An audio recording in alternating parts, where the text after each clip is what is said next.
The story opens in the peaceful village of Saisho, where Murabito, a lowly level 1 villager, is hard at work hammering away at a repair job. Even when the neighbors urge him to take it easy, he refuses to stop until he slips, letting out a sharp cry of pain. Despite his exhaustion, he flashes a thumbs up to signal the job is done, just as a heavy object crashes down right beside him. Seeing Murabito in agony, a girl rushes over to check on him. He quickly gulps down his signature recovery potion, the Kaifuku Yaku, and feels his strength return instantly. He tries to offer one to Kurt-san, but the man flatly refuses, telling him to see a real doctor instead. Murabito is left speechless and dejected, realizing the villagers don't take his shop seriously at all. Despite the rejection, Murabito remains determined to promote his general store.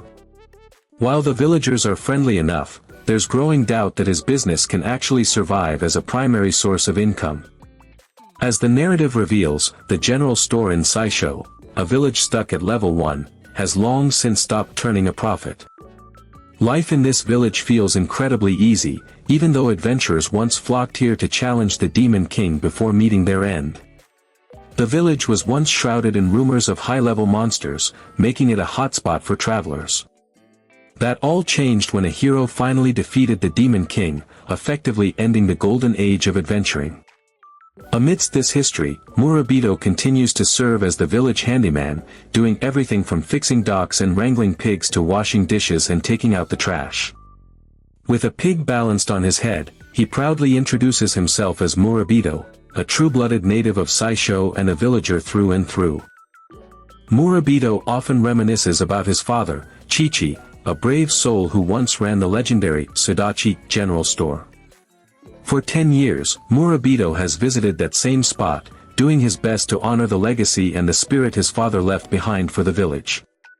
Although the Sudachi shop was once prestigious, Murabito now faces the harsh reality of his failing business. Looking over his ledgers, he sees he's only made 580 yen this month against a target of 124,000. While he's briefly relieved that it's slightly better than last month, he knows the adventurer supply business has been dead ever since the Demon King fell a century ago. The decline in adventurers has left his shop deserted, visited only by the elderly. In a village this peaceful, there's no demand for recovery potions, and Murabito finds himself bored out of his mind. His daydreams are abruptly shattered by a loud, thunderous crash outside. Murabito rushes outside, only to be shocked to find a cloaked figure in black standing atop his smashed shop sign. The stranger looks utterly exhausted, so Murabito approaches with concern. When the figure finally looks up, he's met with the intense, piercing gaze of a young girl. Murabito is frozen in his tracks. He's never seen eyes of such brilliant, radiant gold in his entire life. The girl seems startled by his reaction and quickly pulls her hood back up to hide her face. Murabito stands there completely stunned, still reeling from the sheer beauty he just witnessed. Trying to break the tension, Murabito apologizes and promises to fix the sign, asking if she's hurt. Instead, the girl mutters in despair that everything is already ruined before turning and fleeing. Murabito is left standing alone, clutching his broken sign, completely baffled by her cryptic words. Back inside, Murabito racks his brain trying to figure out who that girl was, wondering if she's a half-elf or perhaps a demon. He quickly dismisses the idea of a demon, though, since they were wiped out long ago. With no customers in sight, he busies himself by polishing the floor. The silence is broken when the mayor of Saisho struts in, cheerfully pitching a revitalization plan to turn the village into a sacred pilgrimage site for adventurers. Murabito is confused by the logic, but the mayor is insistent, pushing him to start preparations immediately without any real explanation. The mayor reveals plans to build a hero's hall and demands to buy Murabito's shop. Murabito loses his cool, flatly refusing to sell his father's legacy and ordering the mayor to get out. The mayor plays the victim, claiming it's for Murabito's own good, citing the villagers' fears regarding the demon who showed up at the shop earlier. Murabito stands his ground, even while acknowledging the mayor's intentions. The mayor shifts tactics, suggesting that Murabito should find a wife to help manage the shop. Pushed to his limit, Murabito lets out a frustrated shout, but as the argument dies down, he bows his head, looking like he's finally starting to grasp the mayor's point. Murabito completely missed the point, getting way too hyped about finding a bride, which left the mayor stunned and let out a long, weary sigh. The scene shifts to a neighboring town, where a local tavern is absolutely buzzing with the clinking of glasses and the roar of a lively crowd. Inside, Murabito joins a group blind date and gets introduced to a girl named Alice. He announces his name a bit too loudly, annoying the people around him, but Alice actually thinks it's unique. The mood turns serious, though, when she starts grilling him about his profession and his annual income. Murabito explains he runs the Sudachi shop, which clearly piques Alice's interest. When she asks if he's ever done anything legendary, he drops the bomb: he's a hero. The girls at the table go absolutely feral with excitement, and Murabito starts sweating, totally overwhelmed by their intense reaction.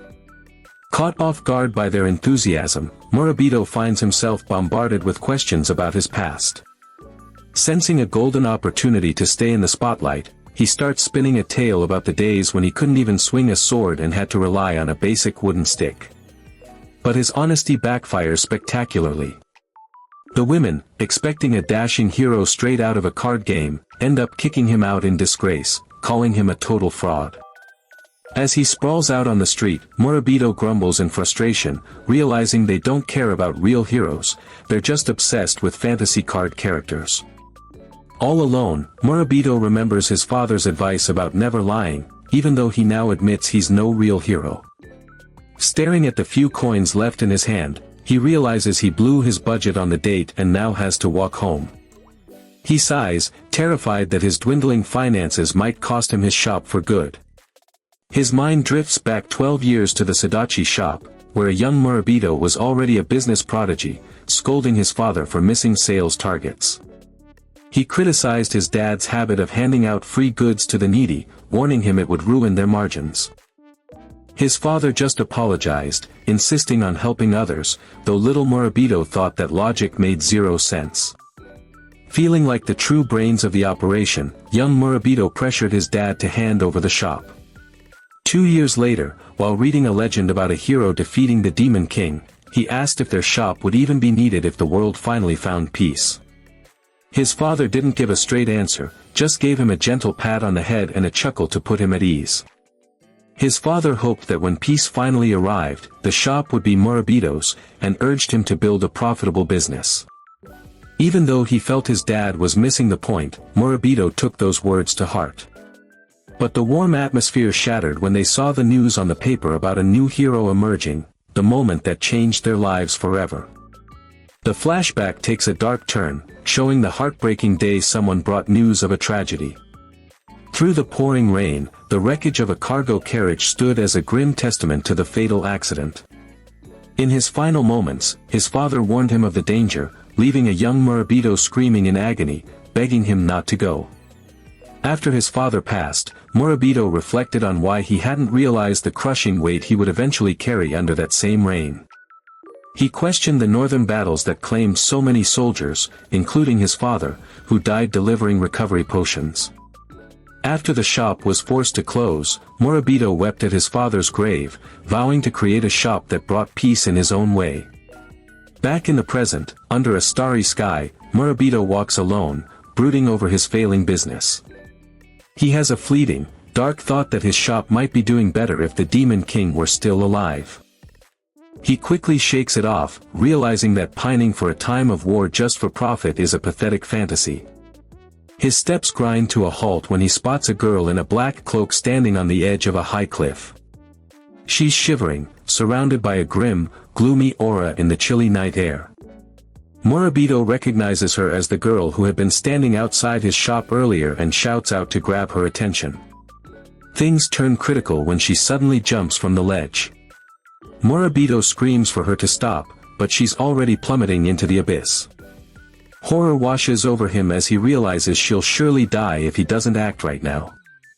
Without wasting a second, Murabito sprints after her. He chugs a speed-boosting potion and activates a wind magic item from his inventory, making his body as light as a feather. With the help of the magical gear, he rockets forward, desperate to save the girl from her fatal fall. Murabito lunged forward, every muscle straining as he raced against time itself. In his mind, he prayed desperately that he wasn't too late, his hand outstretched toward the falling girl, clinging to the hope that he could reach her before she met a tragic end. His frantic efforts paid off as he caught her, pulling her into his arms mid-air. But that split second of relief turned into a nightmare when the magical support device snapped. Murabito realized with a jolt that there was nothing left to break their fall. Without any support, they plunged toward the dark, jagged depths of the ravine. Murabito knew the situation was hopeless. Accepting that this was the end, he gazed at the girl in his arms with a hollow resignation as they plummeted past the rushing trees. Even as terror gripped his heart, he forced himself to stay calm. He pulled her closer, determined to be her hero one last time by using his own body as a human cushion to absorb the lethal impact. The crash was deafening, a brutal collision that shook the canyon floor. As the dust settled, the girl slowly rose, trembling. She stood in the biting night air, struggling to grasp how she had somehow survived such a deadly fall. A gruesome sight greeted her. Murabito lay in a pool of his own blood, his head crushed from the impact. The stranger who had sacrificed everything to save her was on the verge of death, leaving her stunned and wondering why someone would throw their life away for her.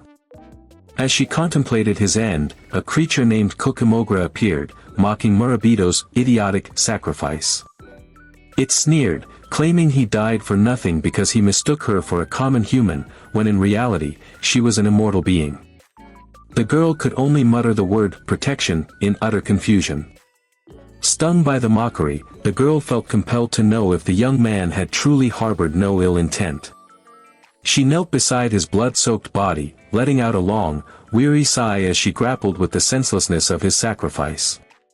Kokumogra continued to ridicule her empathy toward humans, but the memory of Murabito's sincerity struck a nerve, and she swatted the creature away in annoyance. Feeling uneasy about accepting a human's mercy, she let a drop of her blood fall, clearly having made a monumental decision. She stood tall and offered Murabito a choice, become her Kenzaku, or die. She let her blood flow into him. Suddenly, Murabito jolted awake in his bedroom, disoriented and clutching a splitting headache. Was it just a dream? He didn't have time to process it before a frantic pounding at his door brought dire news. Murabito opened the door to find the village chief in a state of panic. Even as Murabito groaned about feeling like he'd just come back from the dead, the chief urged him to hurry. The opening ceremony preparations were already underway. Murabito navigated through Saisho village, a place steeped in hero lore, trying to shake off the haze as the villagers bustled around him. Arriving at the shop, Murabito and the chief were greeted by Captain Julius, a level 43 warrior, flanked by his royal knights. Murabito, feeling nervous, offered a quick greeting and asked what brought them there. The chief explained that their carriage had skidded during an inspection mission, and now they needed to stock up on recovery potions. Captain Julius demanded an elixir, a request that left Murabito stunned. The chief apologized, admitting they didn't carry such rare items, while the knights behind them began whispering insults. Murabito realized just how vastly superior their levels were, sparking a mix of awe and a burning ambition to visit the capital one day. Amidst his fascination, Murabito recalled the hero who had defeated the Demon King. Julius then pointed to the large flag hanging in front of the shop. The chief and Murabito explained that it was a symbol of pride, the very place the hero had visited to gear up for his legendary journey 12 years ago. Memories flooded back to that day, the young hero, just a boy with a wooden stick, buying his first adventure starter pack from Murabito's shop. Murabito cherished the memory, but the warm nostalgia was shattered in an instant when Julius suddenly drew his blade and slashed their prized flag, tearing it in two. Julius stomped on the flag, sneering that linking this shop to the hero was pure blasphemy. His knights jeered, mocking the many frauds claiming to be heroes, while Julius accused the village of spreading lies punishable by death. Despite his terror, Murabito stood his ground, defending the honor of the true hero he once knew. The tension spiked when a knight accused the villagers of sabotaging their carriage just to force a sale. Murabito was baffled by the baseless accusation. Julius chimed in with a cruel taunt, calling the villagers poor trash who would do anything to peddle inferior goods, before grabbing Murabito by the collar. Facing such abuse, Murabito flashed back to his childhood failures, but also to how the people of Saisho village had always cherished him. The memory of their kindness clashed with the knight's arrogance. With a gaze now turning ice-cold, Murabito suddenly ordered the knights to leave, leaving Julius stunned by his sudden defiance. A furious Murabito declared that his shop wouldn't sell a single thing to scum like them. Before things turned violent, the mayor intervened, pleading with Murabito to stand down. The mayor bowed deeply, offering a trembling apology to the knights for Murabito's perceived insolence. The mayor denied the sabotage but admitted the flag was damaged, offering to pay for the repairs. Julius agreed to drop it only if he could loot the entire shop for free. Though Murabito protested, the mayor apologized to him and obediently loaded the goods, leaving the knights baffled by his pathetic submission. After the knights departed, the mayor lamented his own weakness as a leader. But Murabito noticed the mayor's hands were clenched into shaking fists, hiding his rage to protect the village. Suddenly, the sound of mocking laughter cut through the air, highlighting just how little the knights thought of them. The knights partied at the inn, laughing at the villagers' stupidity and mocking the pathetic Murabito. They admitted the carriage breakdown was their own fault, yet felt proud of extorting medicine from the locals while continuing to ridicule the mayor. As they toasted to their scam, the chandelier suddenly exploded, plunging the room into darkness. Amidst the knights' complaints about the inn's quality, the mood shifted as flames erupted and screams echoed. Something massive had entered the fray. Firelight revealed a giant, razor-fanged dragon looming over them. The sheer presence of the beast froze the knights in their tracks, while Julius and the mayor stared in horror, realizing they were staring death in the face.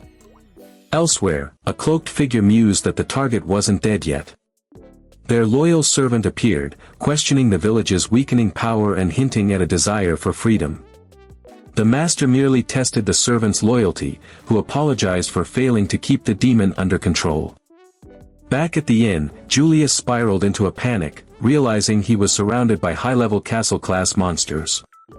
He shrieked for help, unable to comprehend how such high-tier beasts could spawn in a level 1 village, his mind snapping under the weight of his terror. Amidst Julius's despair, a silhouette appeared, reminding him of karma for his insults against the mayor and the villagers. The shopkeeper demanded an apology, but a trembling Julius could only blame the shop's goods for the chaos. The youth's aura intensified, making the air heavy and suffocating. With a booming voice, he forced Julius to apologize right then and there. Julius's mental state shattered, and he screamed for mercy, begging the entire village for forgiveness under the threat of certain death. Once Julius confessed, the youth pointed to the exit, giving him the choice to leave or be forcibly ejected by the monsters behind him. Without a second thought, Julius scrambled toward the door, fleeing in a blind, traumatized panic. As Julius bolted, the villagers jeered, mockingly calling him a hero as he whipped his horses to escape. The shopkeeper watched with grim satisfaction, while from the shadows, hidden eyes observed the scene, aware that the legendary power of the golden eyes had finally been unleashed.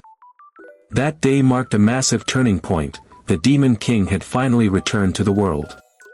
He stood tall, surrounded by a legion of terrifying monsters, from colossal dragons to savage beasts, all bowing before his overwhelming, dark aura. Glancing into the mirror, the young man was paralyzed with confusion at the thought of being called the Demon King. His body had undergone a drastic transformation, a jet-black horn sprouted from his right temple, his eyes had turned pitch black with slitted pupils, and dark, ominous markings marred his face. Overcome with panic, he shrieked in horror at his monstrous reflection, stumbling backward and crashing into his furniture. Amidst the chaos, a wild boar monster approached him affectionately, while a tiny creature began licking his face, turning the shop into a scene of absolute mayhem. Trembling with fear as he imagined how the world would react to his new form, he jumped at a voice from the corner of the room. A girl in a black cloak sat on the stairs, expressing her shock, not that he was a demon, but that he had somehow absorbed one of her greatest powers instead of serving as her underling. After she rudely called him an idiot, the pieces clicked into place. He had once saved her from the brink of death. When he tried to ask who she was, insisting he was just a regular guy, she lashed out, striking his face and leaving him howling in pain. Clutching his face, he protested her brutality, but she merely smirked, noting that while he was still weak, the situation was favorable. She even offered him more of her blood if he proved worthy of being her successor, prompting him to finally ask why she had saved him all those years ago. She reminded him that he was now the very demon everyone despised, leaving him completely baffled by her twisted definition of what a demon actually was. He spoke with total sincerity, telling her that in his eyes, she wasn't a demon at all, just a kind-hearted soul. The confession caught her off guard, causing her to blush in a panic. She demanded to know his name, and he hesitantly replied that he was just Murabito. The atmosphere shifted, becoming strangely intimate as she pulled Murabito's hand toward her face. Without a moment's hesitation, she gently bit his finger, the shadows of the room closing in around them. She threatened him into returning the favor, then joyfully declared it was love at first sight. She spilled her secret. She should have died 10 years ago, but now she was proud to witness the awakening of the 777th Demon King, introducing herself as Maou. In front of the gathered monsters, Maou declared them wed and proclaimed Murabito the 777th Demon King. The system instantly updated his status from a level 1 villager to the Demon King, leaving him stunned and reeling from the sudden, catastrophic shift in his destiny.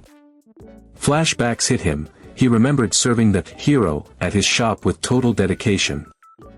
But his kindness was met with a cold, ruthless betrayal. The hero had stabbed him through the heart without a shred of mercy, leaving him to die on the floor. Murabito suddenly jolted awake, gasping for air, praying it was just a nightmare. But the harsh reality slammed into him when a massive dragon licked his face and a horde of monsters hailed him as their lord, sending him into another fit of terrified screaming. Now, he stood awkwardly in his shop, wearing a crown and a royal mantle over his humble apron, surrounded by an army of high-tier monsters. He was still in a state of total bewilderment, wondering if these terrifying creatures were truly his new subordinates. The story began 10 years after the world found peace following the defeat of the previous Demon King. Murabito had been living a quiet life as the owner of the Sudachi-ya shop in Saizio village. Though his shop rarely saw customers, he was content with his peaceful life, until fate dragged him down this unexpected, dark path. As Murabito panicked, surrounded by boss-level monsters, Maou calmly sat there eating, calling Murabito's reaction pathetic. Maou coolly reminded him that those monsters wouldn't dare attack, simply because Murabito had officially become their new master. Between bites of his meal, Maou greeted Murabito with a casual air, acknowledging how exhausted he must have been after last night's events. But the mood shifted instantly as Mao's gaze sharpened, signaling that it was time to get serious and discuss the weight of his new status as the Demon King. Murabito stared at his hands, haunted by the blood-binding ritual Maou had described as the prerequisite for the throne. Maou made it clear he wasn't looking for a romantic connection and planned to vanish as soon as the succession was finalized, revealing himself as the 776th Demon King, a man desperate to finally end his own life. Maou explained that he was passing on his powers through the magic orb just to reach his own endgame. Meanwhile, Murabito felt crushed under the sudden burden of the Demon King title. He realized the monsters had been nursing him back to health while he was unconscious, but he still prayed that this was all just one long, twisted nightmare. Chaos erupted in the kitchen when Murabito snapped at Maou for devouring all the food and squatting in his home. The situation spiraled out of control as a baby kraken, a fire lion, and a snowman began manifesting their conflicting elemental powers, leaving Murabito completely overwhelmed in his own house. Reaching his breaking point, Murabito let out a chilling, authoritative command for the monsters to stop, and to his shock, they obeyed instantly. Maou explained that this was only natural. Murabito now possessed the Commander of Monsters skill, a fundamental power passed through the orb and an absolute requirement for any Demon King. Mao questioned why Murabito was so surprised, given that he'd already successfully driven off the royal knights with that very power. Laughing, Mao praised Murabito's hidden potential, admitting he hadn't made a mistake in choosing a villager with such perfect affinity. But for Murabito, it was just another unwanted burden he hadn't asked for. Murabito firmly rejected the offer, insisting he was nothing more than a level 1 villager who had no business being a demon king. He begged Mao to take the power back, but Mao, too busy stuffing his face, pretended not to hear him over the sound of his own chewing. The atmosphere turned grim as Mao shot Murabito an intimidating smirk, leaving the youth trembling in fear for his life. Mao ordered the monsters outside to test Murabito's physical transformation, and they headed toward the tutorial woods on the edge of Saizio village to put his new abilities to the test. Arriving at the tutorial woods under the cover of darkness, Murabito was stunned to find horns sprouting from his head and a strange change in one of his eyes. Mao explained that Murabito was now a half-demon who transformed at night, warning him to stay sharp because his demonic strength would be significantly amplified after sunset. Mao then tested Murabito's physical limits by ordering him to shatter a massive boulder. Even though Murabito thought it was impossible for a level 1 human, Mao scoffed, insisting he was no longer human, he was a demon with power far beyond mortal limits, and he needed to start believing in his new identity. When Murabito failed to land a hit and kept apologizing, Mao grew frustrated, demanding he stop acting like a coward. Since the physical test was a bust, Mao told him to show off some magic instead, but Murabito honestly admitted he didn't have a single drop of magical ability. Seeing the disappointment in Mao and the monsters, Murabito felt the pressure mounting. However, Mao tried to lighten the mood by teaching him summoning magic. He theorized that the demonic blood now flowing through Murabito should allow him to call forth monsters, and he ordered him to call out a name. Suddenly, a massive dragon surged from the magic circle before them. Murabito stood frozen in awe, staring at the legendary entity he had just summoned, his eyes wide with genuine wonder. But that wonder vanished instantly when the Leviathan lashed out, sending Murabito flying 203 meters through the air. Mao explained that demon monsters have immense pride and will attack if summoned by a master they don't respect. Murabito would have to force them into submission. Desperate, Murabito realized that having the magic didn't necessarily mean he could control what he summoned. The stats don't lie, Murabito is nothing more than a level 1 mob with an F-tier rating. Even at night, his demonic transformation only nudges him up to E-tier, granting him slightly sharper senses, a pathetic upgrade he's quick to complain about. Mao, however, isn't focused on the stats, she's locked in on his hands, questioning how his deep lacerations managed to heal themselves. Murabito is spiraling, wailing that this demonic curse has ruined his life. No more part-time jobs, no more midnight beetle hunting. Mao just stares at him with a deadpan expression. Suddenly, a creature named Kokimagura appears, promising to turn this weakling into a powerhouse. Mao muses about testing Murabito's potential through a blood transfusion, while Murabito internally begs for it all to end. He wants no part of being a demon king. Haunted by memories of his peaceful days at the Sudachi shop, Murabito pleads with Mao, insisting he won't be responsible for anyone's death. Even though Mao is the true demon king, Murabito refuses to inherit her dark legacy. He's practically on his knees, begging her to just give up and find someone else for the job. The air turns suffocating as Mao snaps. She unleashes a burst of raw energy, causing the very ground to crack beneath them. With a chilling, soul-piercing glare, she addresses him as villager and demands to know what kind of misunderstanding is going on. The sheer pressure of her aura leaves Murabito trembling, completely paralyzed by fear. Standing tall amidst a swirling dark aura, Mao declares that a mere villager has no right to defy a former demon king. She commands him to respond with nothing but compliance and gratitude. The crushing bloodlust is too much, Murabito collapses, passing out cold. Kokimagura just shrugs, noting that it's only natural for a commoner to buckle under Mao's presence. Kokimagura warns Mao to dial back her power before she accidentally summons the hero. Mao agrees, secretly thinking that this unconscious boy is the only one who can set her free.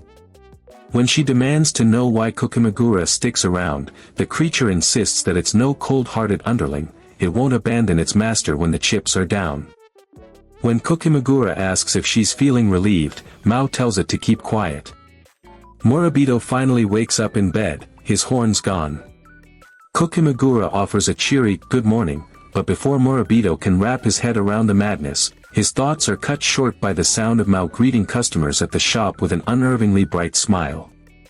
Murabito rushes to the shop and hits the brakes, stunned to find it packed with customers. The village chief is there, checking on his condition and mentioning it's already lunchtime. Still in shock, Murabito can only wonder what the hell is happening to his humble store. The chief explains that Mao told the villagers Murabito was exhausted and needed help, leading everyone to assume Mao is his wife. Her business savvy has turned the shop into a hit, even stocking cheap elixirs that have customers dying to know her supply route. Mao sternly warns them that these items are strictly not for resale. Mao offers a sweet, innocent smile, claiming the ingredients are a trade secret. Behind the curtain, however, Kokimagura is tied up in its mandrake form, being sliced into pieces for medicine. The creature weeps, claiming it's happy to sacrifice itself for its master's livelihood. Murabito screams in horror, calling Mao a terrifying demon king, while she asks, with a blank stare, if the sacrifice wasn't necessary. Stressed to the max, Murabito clutches a piece of mandrake and demands to know why she's posing as his wife. Mao explains that the status makes it easier to keep tabs on him, a misunderstanding she embraced the moment he passed out. Murabito loses it, screaming for a real explanation. Mao steps closer, admitting that this marriage is just a means to an end, molding him into the next demon king. She critiques his messy bookkeeping, bragging about her experience managing national finances. Panic sets in as rumors fly and the shop becomes a local hotspot. The villagers are whispering about the mysterious Mao, and one auntie even compliments her youth and beauty. Murabito is screaming internally, there's no way he can reveal that this girl is actually a demon king. To his shock, Mao bashfully accepts the compliments and dives into serving customers, expertly explaining the quality of her potions. Murabito watches, stunned by her enthusiasm, wondering if she's actually starting to enjoy her new life as a shopkeeper. After closing early, Murabito is floored to see a single day's profit equal to 5 years of sales. Mao celebrates the success, musing about the peace of the world. Murabito suggests she just use her powers to run the shop instead, but Mao gets annoyed, still hell-bent on making him piece together the rest of her body. As the snake monster Bajisawa stares on in resignation, Mao demands to know why Murabito hates such immense power. She questions if he doesn't regret being a level 1 villager. This triggers a flashback for Murabito, forcing him to relive the chaos and desperate retreats of his past. Mao offers a drop of her own blood, promising that if he accepts it, he'll never suffer again. She insists he could become a hero, someone admired and praised by the masses. Holding out her finger, she relentlessly pressures him, claiming this power is the ultimate remedy for all the helplessness he's endured. Murabito offers a faint smile, admitting he was once jealous of those cool, OP heroes. But he draws a line, being a hero isn't his dream. He tells her he admires the clumsy, kind-hearted man from his past, and he's perfectly content staying a simple, ordinary human. Mao falls silent, processing his desire for a mundane life while still clinging to her own ambitions. Murabito, however, declares with unwavering conviction that he hopes the hero will one day pay a visit to his humble shop, Sudachi-ya. Mao scoffs, calling him arrogant for such a bold goal, but Murabito stands his ground, insisting his shop is a place that supports heroes. After correcting her on his name, he stares at Mao with intense seriousness, clenching his fists in defiance. In a shocking twist, Murabito bows and asks for a divorce. The sudden request leaves Mao frozen, while her attendant flies into a rage, calling him insolent for casting aside a princess. Murabito argues that a loveless marriage is absurd, and despite death threats from the attendant, he maintains that he isn't worthy of her. The air grows heavy with silence as Mao stares at her hands, asking in a flat, cold tone if he truly doesn't love her. Both the attendant and Murabito are left stunned. Mao then reminds them of the moment she was certain Murabito had confessed his feelings to her. Mao recalls the time Murabito called her sweet while blushing, making the attendant realize a massive misunderstanding has occurred. Mao begins to tear up, devastated as the realization hits. The compliment she took to heart was never meant to be a romantic confession. Humiliated and heartbroken, Mao feels like a fool for ever being happy about those words. A panicked Murabito tries to explain he wasn't flirting, but this only fuels the attendant's rage, who accuses him of playing with a girl's feelings. Murabito can only beg for them to calm down. Mao's surging emotions accidentally trigger her magic, summoning Ifrit, a terrifying giant of fire. The attendant is horrified, remembering that Mao was a prodigy from birth, capable of summoning demons without a seal, a power that has always caused massive disasters. A terrified Murabito screams at her to send the creature back before it's too late. Sobbing, Mao apologizes to Ifrit and orders him to return, but the fire spirit is offended by her lack of respect. Ifrit unleashes a devastating attack that shatters the mountain peak, leaving Murabito and the attendant screaming as Mao desperately tries to reassert her authority as the contractor. Ifrit glares at Mao with utter disdain, calling her a loser demon king for worrying about human lives. As Ifrit floats in the sky, the terrified villagers catch sight of him. Murabito realizes the catastrophic danger his neighbors are in if this monster keeps rampaging because of Mao's bruised ego. Ifrit continues to berate Mao, labeling her a useless girl responsible for the downfall of the Demon King's army. He even mocks her for still clinging to life after being rejected by her own people. Mao stands there with a hollow stare, while her attendant panics, realizing they lack the strength to subdue Ifrit. Threatening to burn everything to the ground, Ifrit looks down on a broken Mao, mocking her lack of self-worth and singling out Murabito as his next target. Amidst the intimidation, Mao spirals into despair, feeling like she has no place left to call home, neither in this world nor the next. In a desperate move, the attendant takes a gamble and hurls Murabito directly at Ifrit. As he flies through the air, Murabito can only plead for someone to tell Mao something that will give her strength. Mao's eyes widen in shock, while Ifrit is left confused by the sudden appearance of a human charging straight at his face.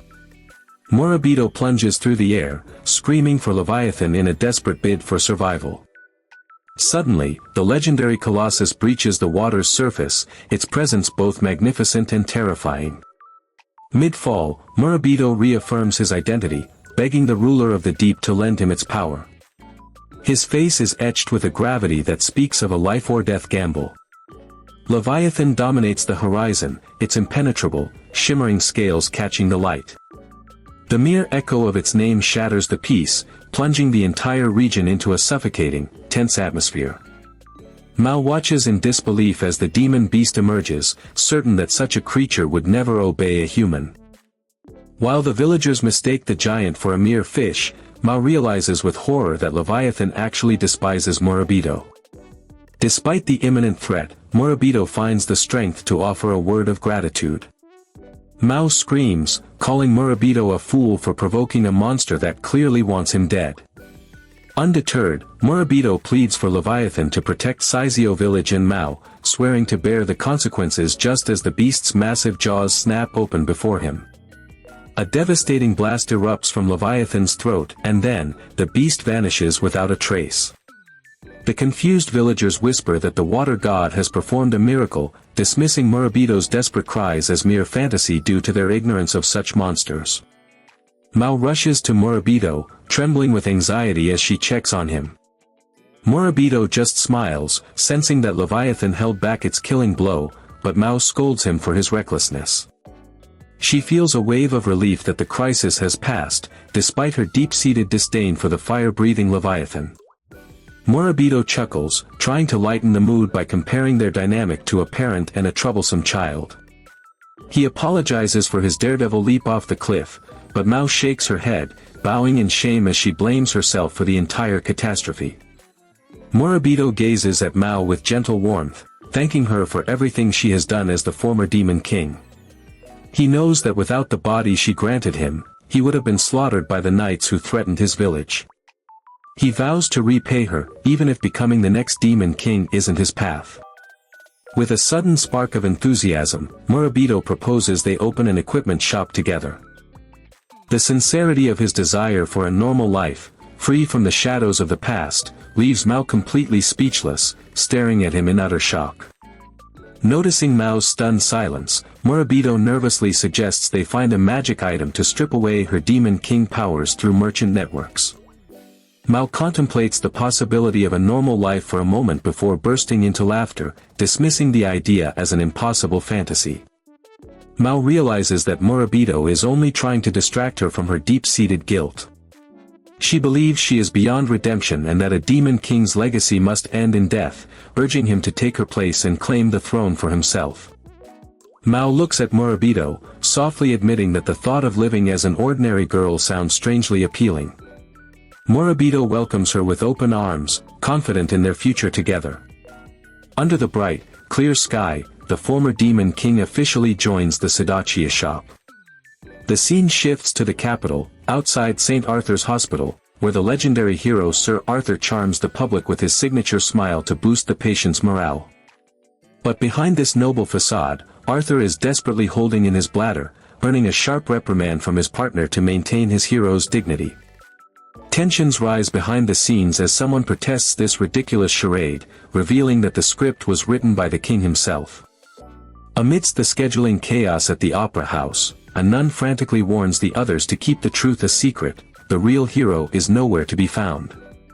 Back at the Sudachi-ya shop, the mood shifts as Mao is caught dead asleep at the register. Murabito returns, greeting her casually, but a startled Mao immediately jumps on the defensive. She claims demons are nocturnal creatures, though she can't help but snap, clearly embarrassed at being caught slacking off. Mao keeps grumbling about her right to a nap, citing the lack of customers. Murabito explains the harsh reality. After an initial boom thanks to Mao's skills, the shop is on the brink of bankruptcy. Now that the world is finally at peace, customers are flooding in to return items like elixirs, since nobody has any use for them anymore. Frustrated that her hard work is going to waste, Mao questions if Murabito is even serious about finding a way to get rid of her demonic powers. Murabito insists that their international network is still the key, but Mao, annoyed by the empty shop, threatens to turn him into the Demon King. The panicked boy immediately begs her for a better business strategy. Mao vents her frustration until their familiar chides her for being lazy while Murabito does all the heavy lifting.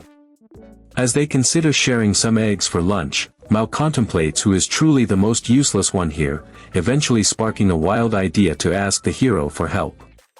Mao admits that the hero is the only one who truly understands her demonic power. Despite the setback, Murabito thanks Mao for the advice, reaffirming their bond as partners, which leaves Mao surprisingly touched. Behind her calm facade, Mao feels a wave of relief that Murabito doesn't plan on relying on the hero. She loathes that man, his holy smile and title make her blood boil, and her memories of being defeated by him still haunt her nightmares. Her internal turmoil is cut short when Murabito tells her they'll have a customer by the afternoon. Soon after, a group of village kids led by Teruru storms the shop, desperate to buy grapple hooks. Murabito is surprised by the term. These hooks are standard gear for the people of Saisho village, who live on the cliffs. Mao recalls that Murabito has had a similar tool ever since they first met. In the middle of the chaos, a mysterious man named Ash enters quietly, receiving a friendly welcome from Murabito. Ash is a former traveler who's been living in the village for 6 months, though the locals dislike him because he always reeks of alcohol. Mao finds it suspicious that he keeps visiting the shop even when their stock is empty. Watching him closely, Mao detects a leak of magical energy from Ash's body. She suspects he might be the hero's underling in disguise. The tension peaks when Teruru recklessly swings his grapple hook. Murabito screams in panic, warning the boy, just as the hook flies dangerously toward Ash. Reflexively, Ash's hand darts to his sword hilt, his battle instincts kicking in, while Mao stands frozen in shock. Ash pulls back at the last second, letting the hook slam into his shoulder, leaving a nasty wound. The unexpected move stuns Mao, while Murabito panics and Toruru stands paralyzed by his own recklessness. Murabito quickly bows to apologize and offers some medicine, which Ash accepts with a grunt before heading out. Once he's gone, Mao scolds Toruru for shifting the blame and confiscates the hook. Amidst the chaos, Mao starts to wonder if her suspicions about Ash were completely off the mark. Ash returns to his shack in the woods, left alone with his misery. Inside, surrounded by empty liquor bottles, he accidentally chokes after taking the medicine Murabito gave him. Annoyed, he strips off his shirt, revealing a back covered in scars, and mutters that he could have just healed himself with his own power. With a flick of high-level healing magic, the wound on his shoulder seals perfectly. Suddenly, his communication crystal blares to life. It's Lila, chewing him out for being hard to reach, but Ash couldn't care less about her nagging regarding his mandatory status reports. The man known as Ash is revealed to be none other than Arthur, the legendary hero. As he chugs more booze, Arthur looks utterly exhausted by the weight of his title, eventually collapsing onto the sofa in a drunken stupor, a far cry from the virtuous image the world knows. In his days, Arthur reflects on how he never expected to become a hero. He started his journey at 15, driven only by a desperate need for money and status since he had no family. He realizes he's been forced to play the part of a saint just to earn recognition, a role that stands in complete opposition to his true self. A miracle occurred when Arthur defeated the Demon King, earning him the glory of a legendary hero. But this fame came with a heavy price. He was forced to wear a mask during every victory parade. Arthur soon realized that the title of hero was a gilded cage, stripping him of his freedom. One of his most grueling duties was playing the role of a peace idol, forcing him to act nothing like his formerly gritty self. Every flaw in his personality was scrubbed away, and his name was changed from Ash to Arthur to sound more majestic. He even had to endure daily smile training, until he felt like he was losing his true self entirely. One day, his allies managed to swipe a secret royal document revealing that Arthur was suffering from deep depression under the pressure. With their help, Arthur fled the capital to heal. That was 6 months ago, when he decided to move to Saisho village, though his sudden arrival left the locals more than a little suspicious. Unfortunately, his peace was shattered when Arthur sensed the intense, familiar mana of the Demon King. Shocked that his nemesis had returned, he tracked the energy signature to a building he was certain served as the enemy's lair. Staring at the shop, Arthur muttered an apology to the owner. He was prepared to reduce the place to rubble. But as he prepared to strike, he was met with an unexpected sight. A girl named Sudachi was there, sobbing amidst a patch of blooming flowers. The scene was the polar opposite of a terrifying demon stronghold, and Arthur's cold, lethal gaze instantly shifted to one of pure confusion. It turned out those tears were just a reaction to chopping pungent onions. Through a communication device, Lila checked in on Arthur, and he replied with relief that everything was normal. Lila warned him about strange rumors circulating in the village and promised to back him up if the Demon King actually appeared, leaving Arthur grateful for his reliable team. Arthur stood in silence, grappling with a bitter truth: he had fallen in love. Even though the Demon King had taken the form of a young girl, Arthur recognized her true identity in an instant. Shame washed over him as he contemplated how he could possibly be infatuated with his own mortal enemy. This feeling had actually been brewing for a decade, ever since he felt an overwhelming thrill watching the Demon King cry in defeat. For him, it was a twisted, high-level pleasure that made him fall for her, even making him willing to get hurt just to be treated by her. He cursed the shopkeeper, viewing him as nothing more than a pathetic nuisance. Arthur began to fantasize about a fate where the hero and the Demon King ended up as a revolutionary married couple. He was determined to be the first hero to secure a happy ending and bring true peace to everyone.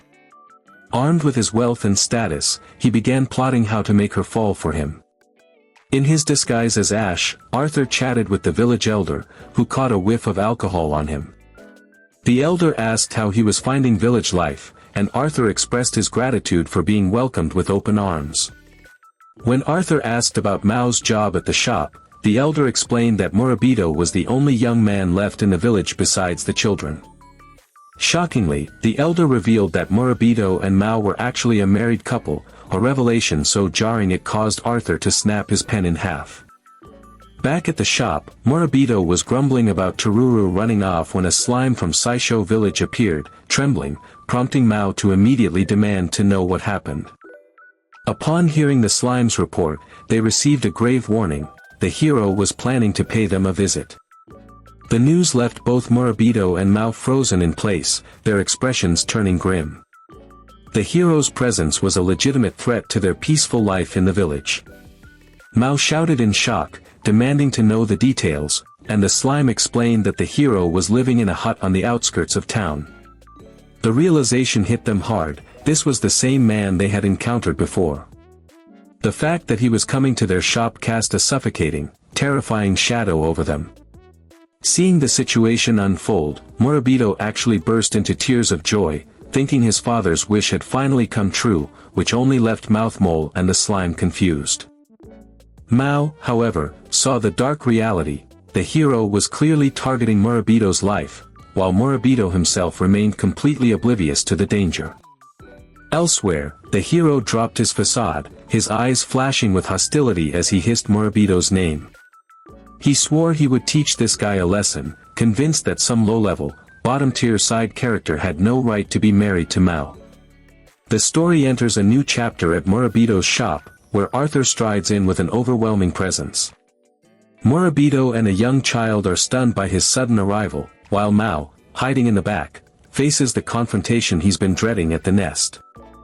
Flashbacks reveal how Murabito, a lowly level 1 village shopkeeper, was chosen as the Demon King and teamed up with Mao to run the store. Their quiet life is now at risk. Arthur the hero has arrived, triggering pure panic in Mao, who fears for his new partner's safety.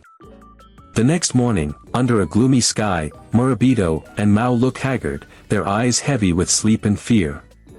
Mouthmole tries to calm them, noting that the guard monsters are on high alert, and urges them to rest, especially after Murabito complained about a sore back from pulling an all-nighter. The revelation that Ash is the legendary hero hits them like a truck, especially considering he's been a regular customer for the past 6 months.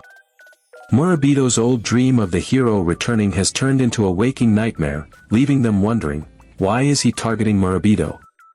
Mao suspects the hero wants to wipe them out after uncovering the link between the predecessor and the successor of the Demon King. Though Murabito is sobbing hysterically, Mao tells him to keep his cool, it's just a theory for now, as they start drafting a contingency plan. The silence is shattered by a heavy, ominous knocking at the front door. The figure behind it calls out in a chilling tone, it's Ash, coming to pay a visit. Even as he politely asks for entry, the sheer mental pressure he exudes makes Murabito and Mao shiver. They move inside, sitting together in a suffocating tension while sharing a round of the nest's signature health potions. Suddenly, Ash drops a bombshell: he wants to work at the nest. A shocked Murabito asks why someone like him would bother. Ash explains that the locals in Beginnerville look down on him, so he's seeking steady work, though Murabito notes he seems completely different from the day before. Murabito tries to refuse, citing the shop's lack of profit, but Ash insists, claiming the place holds sentimental value. Ash recounts his past, 10 years ago, when he was just an adventurer trying to take down the Demon King. Back then, Murabito's father, the shopkeeper, gave him all his supplies for free. Mao is moved by the late father's kindness, but Murabito just stares blankly, having never heard this heroic tale before. Ash keeps pushing to work, offering to do it for free to repay his debt. When Murabito tries to decline, Ash grips his hand so tightly it hurts. Suddenly, the hero's special ability, Ally to All, flares up, radiating an intense aura. Ash declares with fiery passion that he can't let the nest go bankrupt, it's too important to his journey, leaving Mao stunned by the sight of a true hero. Behind Ash's mask of kindness, Mao senses the hero's true, lethal intent toward Murabito. Mao assumes Murabito sees through the act, but he's shocked to see his partner crying with genuine emotion.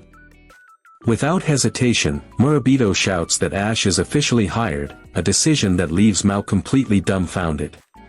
Murabito excitedly starts training Ash, while Mao and his underlings watch the interaction with deep suspicion. Mao suspects Ash is just gathering allies before going for the kill, and he orders his team to stay vigilant. Ironically, Ash misreads Mao's guarded glare as a cute, shy expression, all while assuring Murabito how much he's enjoying the shop. Murabito is thrilled to work with the hero, unaware that Ash is secretly plotting to humiliate him in front of Mao. When it comes time to mix potions, Ash offers a bag of herbs he collected on his travels. He intentionally pulls out several highly toxic plants, hoping to baffle the low-level shopkeeper and force him into a fatal mistake. Mao and his crew panic, sensing the danger of the toxic plants. Ash prepares to gloat, expecting Murabito to look like an amateur, but with lightning speed, Murabito accurately sorts the plants into different bins. Ash is stunned, while Murabito simply explains that he studies these plants constantly through his literature. Murabito pulls out a worn herbal encyclopedia, proving his dedication. This frustrates Ash, especially since Mao is clearly impressed by Murabito's knowledge. Feeling backed into a corner for accidentally praising his rival, Ash pulls out his second trap, a mandrake root, hoping its lethal scream will knock Murabito out cold. Ash covers his ears, waiting for the piercing scream to embarrass Murabito. Instead, the mandrake just cuddles up to another mandrake already in the shop's pot. A touched Murabito assumes Ash brought it specifically to reunite the siblings. The misunderstanding only makes Mao admire the hero even more, while Ash is left speechless, his plan backfiring into an unexpected compliment. Ash froze when Murabito called him hero in public. Mao was instantly on edge, terrified that their cover was blown. As Ash panicked over his exposed identity, he accidentally grabbed a scorching hot container, letting out a yelp of pain. Murabito immediately rushed over, his face etched with genuine concern. Murabito quickly warned him that it was a dangerous salmon shroom, but Ash, fueled by pride, insisted he already knew. Ignoring him, Murabito ordered Ash to sit down, acting every bit the responsible shopkeeper as he began to bandage Ash's hand with surgical precision. Murabito thanked him, noting that the ingredient was perfect for fire-resistant potions, even if Ash thought his methods were inefficient.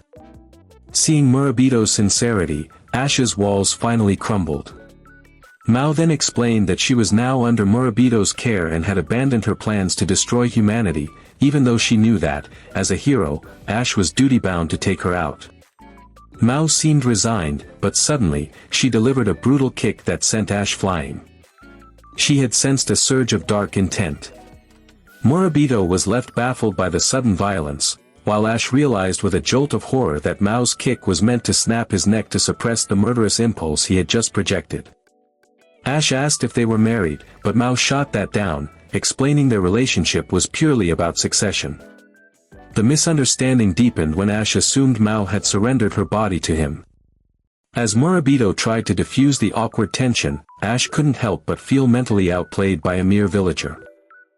Mao reflected, admitting that she finally felt at peace thanks to Murabito, a confession that stunned Ash. Yet, witnessing that serenity, Ash declared with chilling seriousness that he couldn't let her live in such freedom, once again making Murabito fear for their safety. Ash's dark side surfaced, his gaze turning icy as he spoke of wanting to share happiness with Mao, even threatening to kill her so their souls could be fused for eternity. This drastic shift in the hero's personality left both Mao and Murabito trembling at the obsessive madness taking hold of him. Across the village, a boy named Teller was obsessed with getting strong like the hero.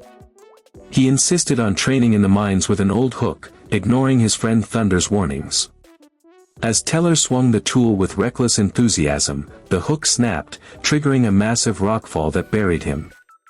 Back at the shop, chaos erupted as villagers rushed in, frantic about Teller's disappearance, just as Ash was brandishing his weapon. Hearing the distant rumble of the collapse, Murabito bolted toward the noise, leaving the tense conversation behind. At the cliffside, the villagers were in a panic, unable to reach Teller due to the treacherous terrain. Just as they hesitated, Ash suddenly appeared and made a daring leap down into the rubble. The crowd was stunned, wondering who this man was that had risked everything to save the boy. With incredible agility, Ash navigated the steep, unstable cliff to reach Teller and his friends, who were pinned beneath the debris. After assessing their injuries, Ash exhaled in relief. He had reached them just in time. The villagers erupted in cheers, hailing the rescue as nothing short of a miracle. As Ash carried the children to safety, he sternly scolded them for playing in such a death trap, then softened his tone to comfort the sobbing kids. Suddenly, a violent tremor shook the ground, sending massive boulders crashing down. Ash reacted instantly to shield the children, but in doing so, he ended up buried under the debris himself, leaving the onlookers in a state of absolute terror. Trapped under the crushing weight, Ash contemplated his grim fate, his left leg shattered. Even while staring death in the face, he refused to use his hero powers to blast the rocks away, terrified that it would expose his true identity. Ash struggled with the burden of maintaining the perfect image of Arthur the hero. He felt his life was nothing but a facade built to meet others' expectations.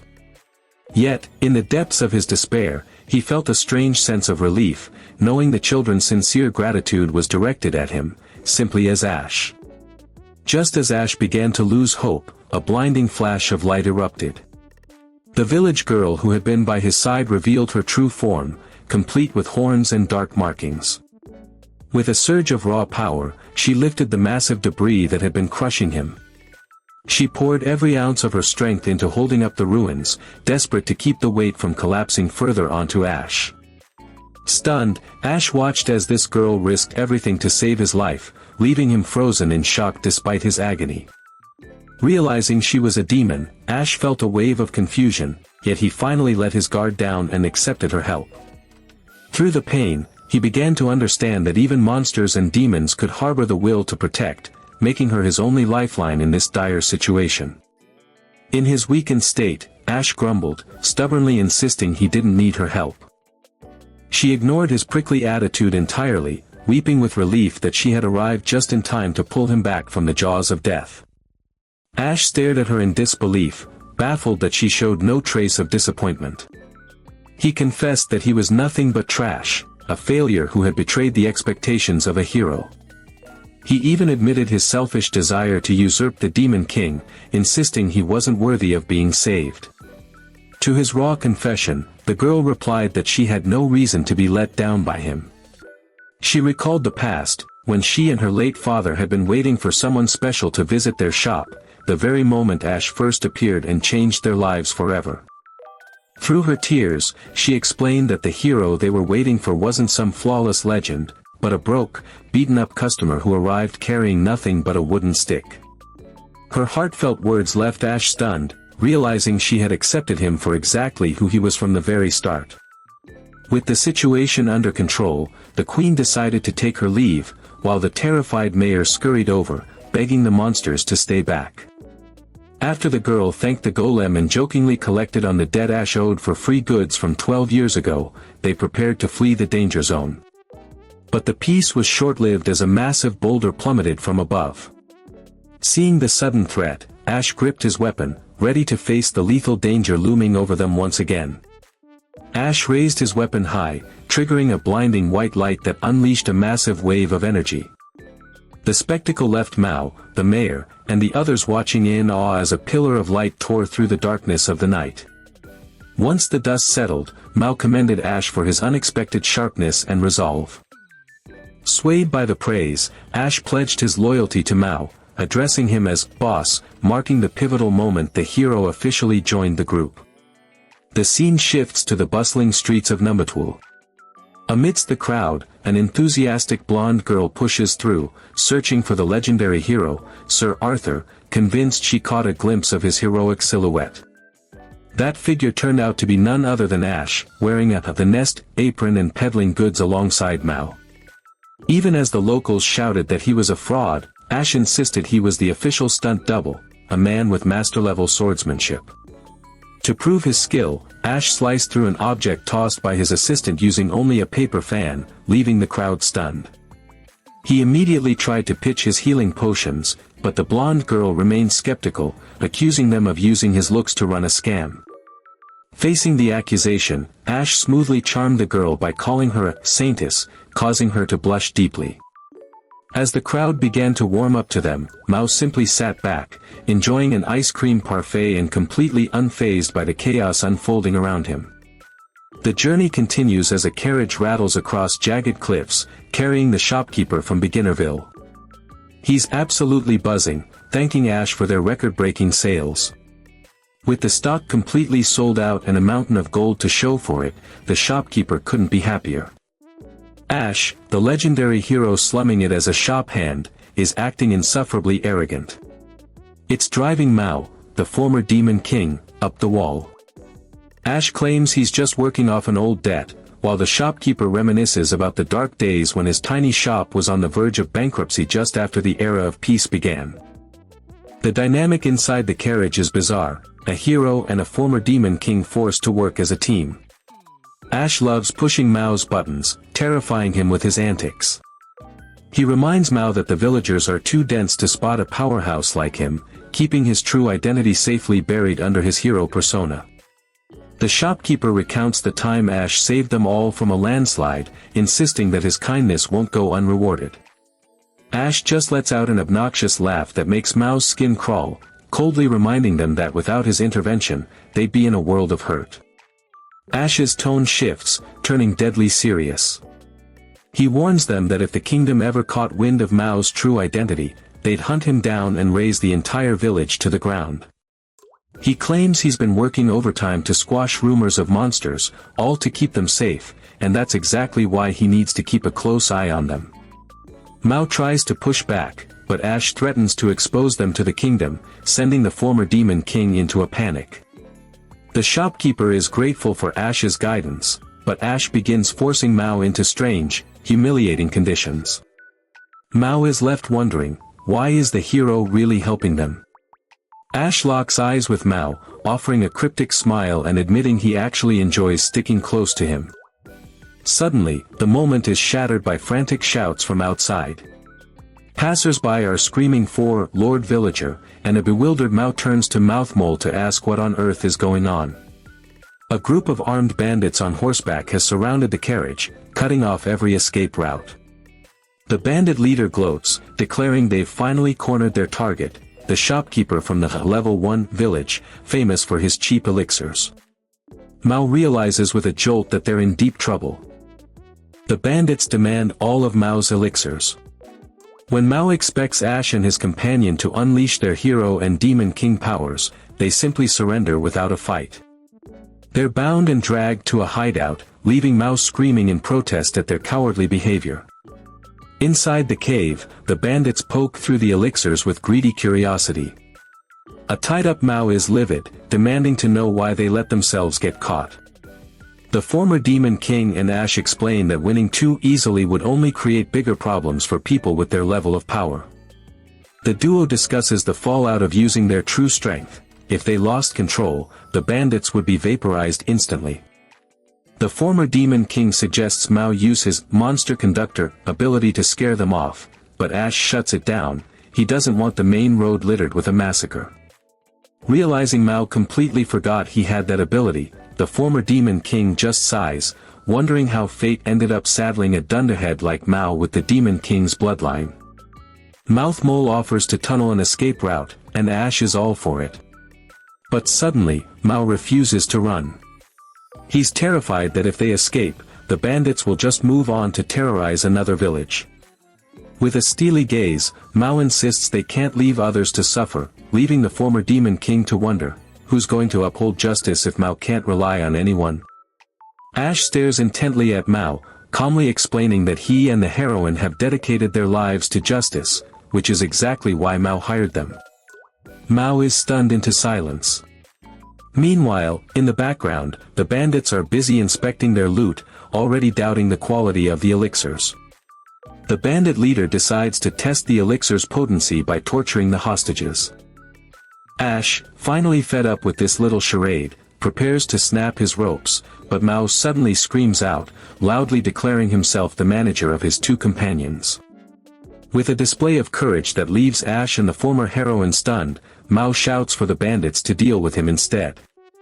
Watching Mao tremble but refuse to back down, Ash and the former heroine feel a pang of guilt for having pushed their little game a bit too far.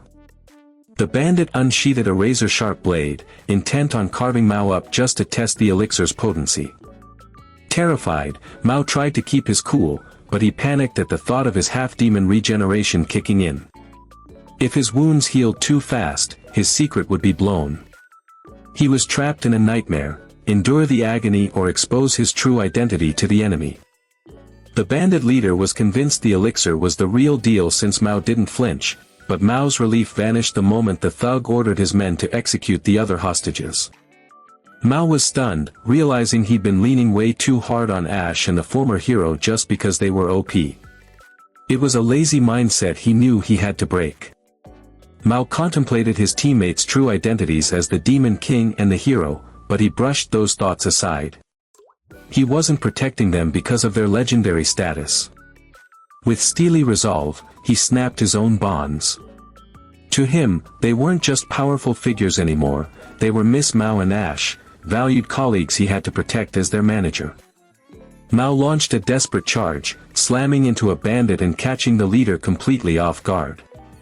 Enraged, the leader unleashed a flurry of brutal blows, mocking Mao for being nothing more than a level 1 shopkeeper. But even as he took the beating, Mao's unwavering defiance began to rattle the bandit leader to his core. Though his face was a bloody mess, Mao's eyes burned with fierce determination. The intensity of his gaze unnerved the bandit, making him feel exposed. Deep down, Mao was steeling himself, fueled by the conviction that he would protect his team at any cost. Suddenly, a devastating slash tore through the air. A hero slash obliterated the bandits' defenses, sending them scattering in chaos. The leader's eyes widened as the tide turned in an instant, while Mao could only watch in disbelief from the ground.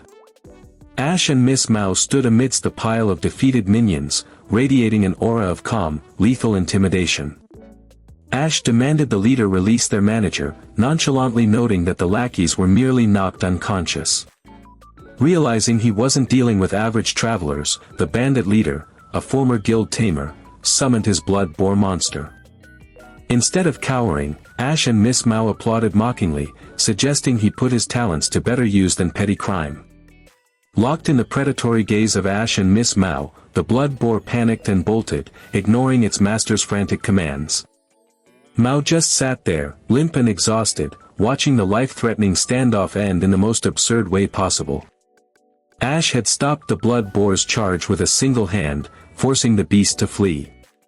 The bandit leader stood frozen, hysterical, and demanded to know exactly who these two monsters were. Meanwhile, Sudachi wiped his face, doubling down on the nest's core principle, selling quality goods at a fair price. With a sharp glare, he made it clear, they wouldn't tolerate any scalpers trying to exploit their products. As the bandit leader tried to make a run for it, Sudachi immediately neutralized him with a specialized anti-scalper tether. The rope whipped through the air, binding the bandit tight and slamming him face first into the dirt. The bound bandits were hauled off to Numbatwu, where public notices sparked whispers among the townsfolk. The trade caravan finally rolled in safely, and the heavy cloud of criminal danger finally lifted. Sudachi breathed a sigh of relief, narrowly avoiding an accidental transformation. Ash praised him for his bravery in protecting his staff, but Sudachi reflected on his own weakness, vowing to stop relying solely on Ash and Miss Mao and to start putting his employees' safety first. Sudachi felt he wasn't fit to be a manager if he always needed a crutch, but the emotional moment was cut short. Mao suddenly cornered Ash and Miss Mao, demanding to know why they'd let themselves get captured in the first place. The two legendary figures broke into a cold sweat, their secrets hanging by a thread. Mao the cat's suspicions reached a boiling point. He realized that Ash and Miss Mao were actually masters of their own power, making their constant refusal to fight feel like a total lie. Sudachi was left stunned by the revelation. Meanwhile, Ash broke into a cold sweat, desperately claiming he just wanted the thrill of being attacked, while Miss Mao insisted she was simply curious about what it felt like to be raided by bandits. Seeing Sudachi's flat, disappointed reaction, Ash scrambled to backtrack, claiming he planned to round up the bandits only after uncovering their secret hideout. They even had the nerve to claim their recklessness was a calculated lesson, designed specifically to help Sudachi level up his leadership skills. Fed up with their games, Sudachi dealt out a harsh punishment that very night. Ash and Miss Mao were forced to trudge down the desolate roads, hauling massive loads of cargo. Ash was branded with a mandatory overtime sign, while Miss Mao was stuck carrying crates of herbs and maps. They were forbidden from returning to the shop until every last item was sold, leaving them to march in agony, regretting their choices and swearing they'd never pull a prank on their boss ever again.